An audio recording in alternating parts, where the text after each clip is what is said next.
Hello there and welcome to a video that answers a very simple question.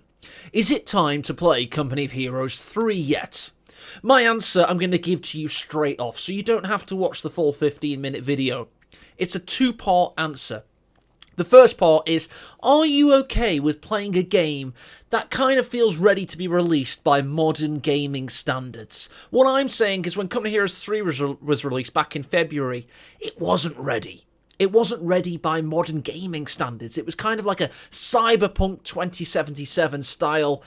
They clearly needed a lot more work into it to get it done, and it wasn't ready. 6 months later, I can now put my hand on the table and say, yeah, I think it's actually ready by release standards. It's had a lot of feature perfection and implementation, and it's had a lot of iteration, and it's now time to actually be played and enjoyed. It now feels like a Company of Heroes sequel, albeit one that isn't truly finished yet by, you know what I mean? Like, AAA titles come out, you give them a bit of room to get better.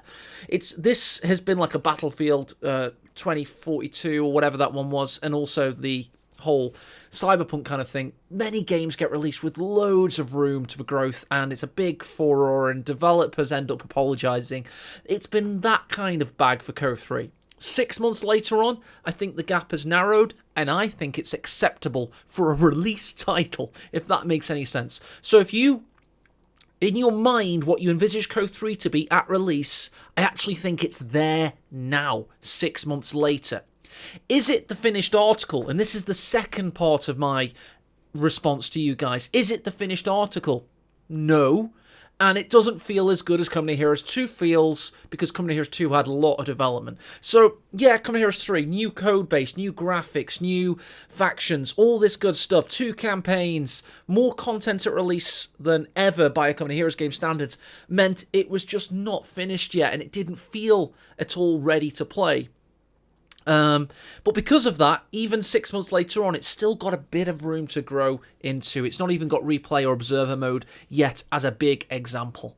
So, if you want Company of Heroes to be the shining bastion of RTS gaming that Company of Heroes 2 and Company of Heroes 1 kind of represented at certain points in time, CoH3 3 isn't there yet. Wait till around probably mid-2024.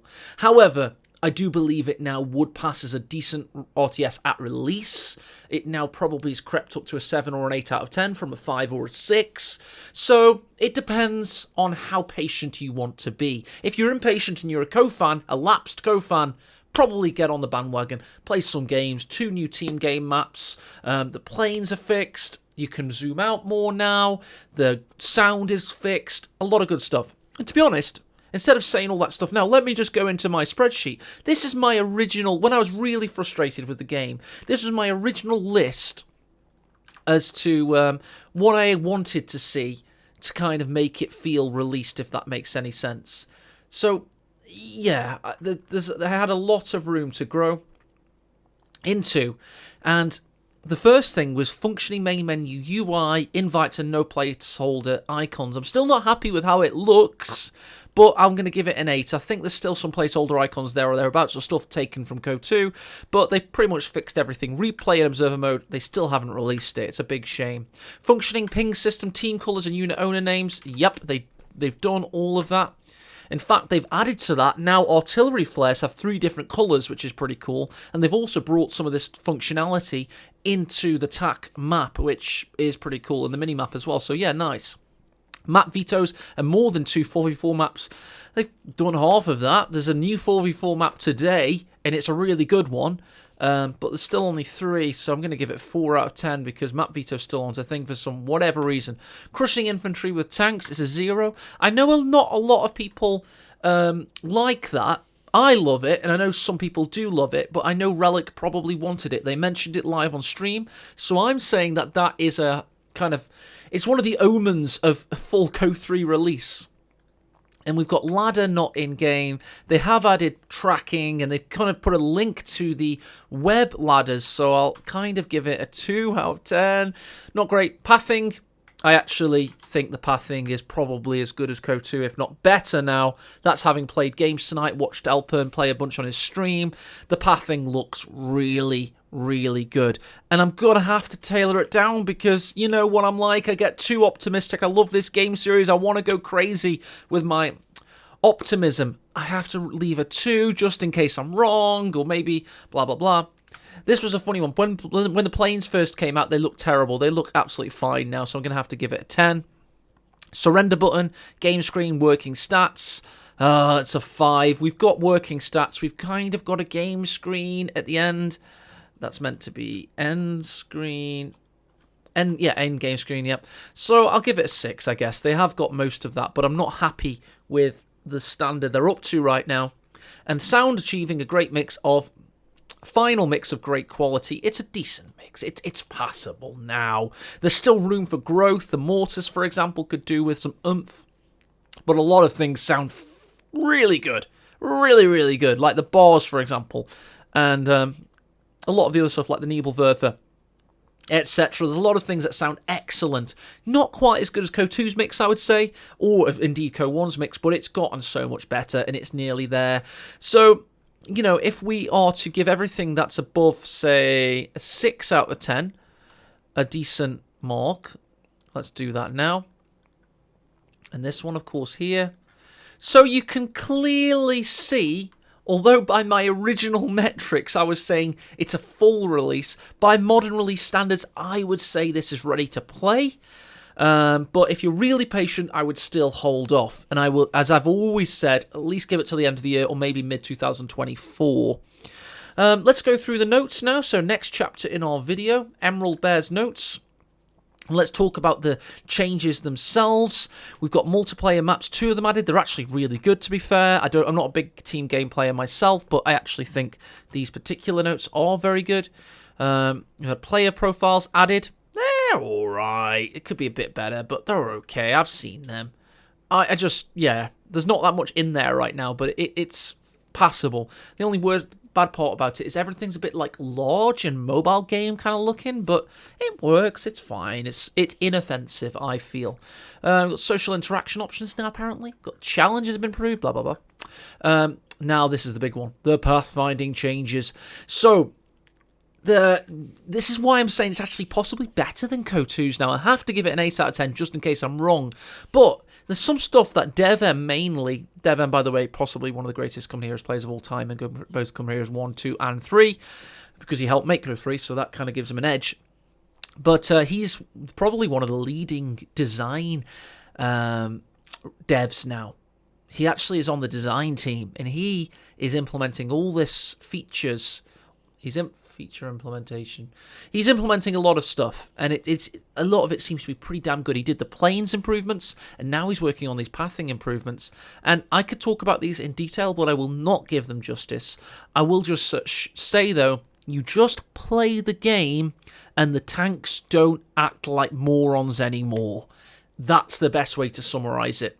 And it's all this technical stuff. Turning, by the way, this is one of my favorite ones. The vehicle turning to prevent them from pivoting on the spot, losing too much momentum whilst turning. It just makes so much sense. It plays well. And I think they had to cop out a little bit. They had to reintroduce phasing. That's a bit of a shame. But there's 1, 2, 3, 4, 5, 6, 7, 8, 9 things in total that add to this. And the 9th thing is actually changes to vehicle speed.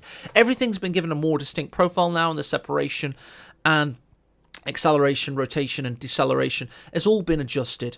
And the rate with which tanks catch up with one another and play with one another has all been carefully altered with the pathing changes. So big shout out to your boy Miguel of Portugal, living in Vancouver, doing all these changes, and of course his handy sidekick Marcus.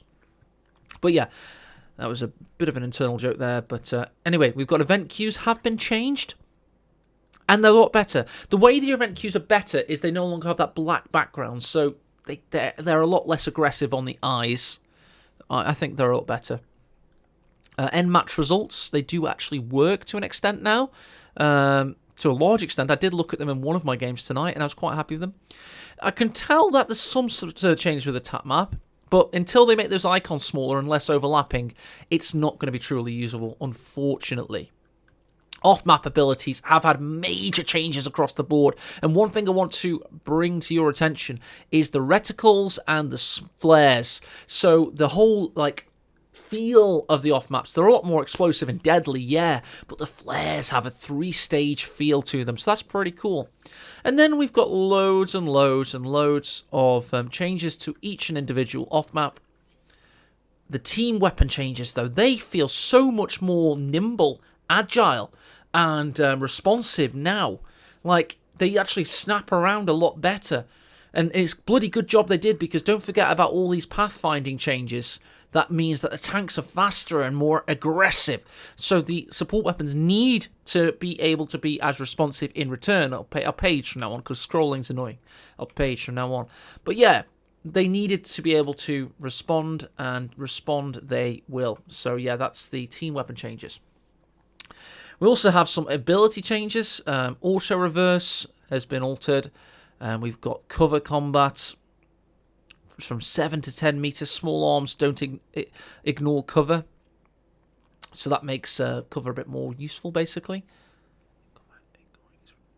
The range to which small arms ignore cover. No, it's the opposite. It makes small arms more interesting. So if you get up to green cover rifle sections, for example, or whatever, and you've got MP40s or any kind of SMG, you're going to be able to basically negate their cover advantage, and it's pretty decent increase there. And I don't want to go through all of these changes. There will be better videos for that. I will, of course, point out the Easy 8's finally had some pretty big nerfs, and the way they nerfed it is by reducing its AoE against infantry, which is pretty cool. There is some strange stuff, though. The SSF commanders have had some big buffs, and I'm not sure about that. The only thing I can think is that Relic are worried about the power of tanks and want to adjust the elite infantry accordingly. So it could kind of make sense if you think about it from that perspective. But yeah, I'm not too sure about some of that.